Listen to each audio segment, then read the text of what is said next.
So this is a typical anecdote. So funding someone's lifestyle, people will use you to fund their lifestyle, but they will also use you to hide the fact that they do not know how to manage their own finances. So in my personal, I've I've used this often, the in multiple audios because it works.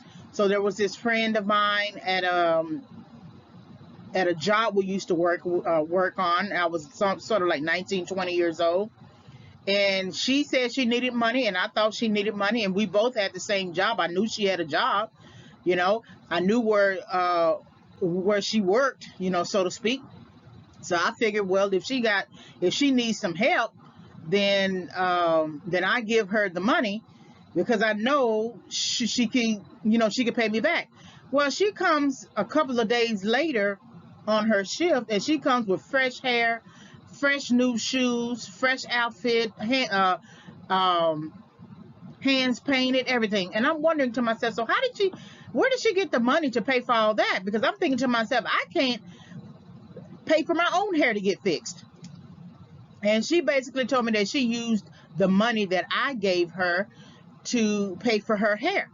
So she basically used my money to fund her lifestyle. You should never ask anyone for money if you don't really need it. Uh, Getting your hair fixed was not a necessity. She could have easily washed her hair and did her hair herself.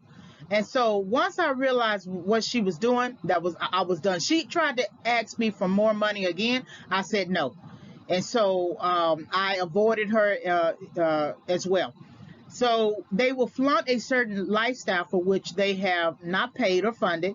They give off the notion that they have it together. However, the fact that you must ask someone for money and you are not a child or teenager and or disabled, then that should be informative. So it should be informative even if you are experiencing a downtime, that you have to ask for money, that you didn't plan ahead for issues.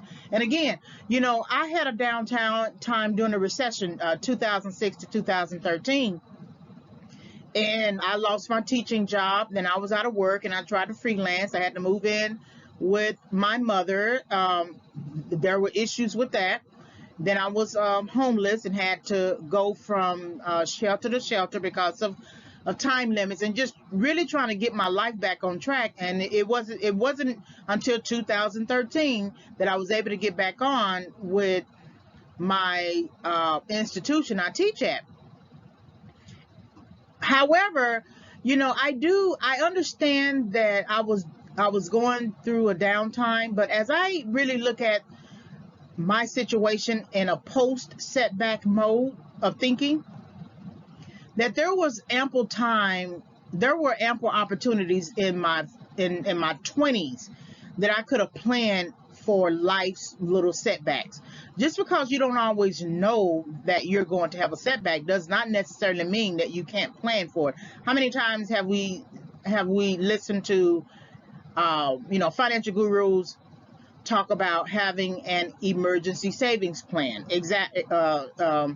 Having the types of financial plans that if you needed to tap into some money, you can do that. So I believe that no matter what we understand to be true in that moment, we still have to look towards our 30s and our 40s, and that even in my 20s, I'm not saying I made a whole lot of money, but I do think back that there was ample opportunity. 20s is a long time. From 20 to 29, that's a long time. And so there was some sort of opportunity that I could have taken to save money so that going forward, if something happened, I would have it. I'm not saying I would have everything, but I would have something. And so I think about that, um, how I got distracted funding everyone else's lifestyle when they actually had money. They had, family members that they could have depended on. They had much more than I did at the time. So that's a quick anecdote. Think about it in terms of your own experiences as well.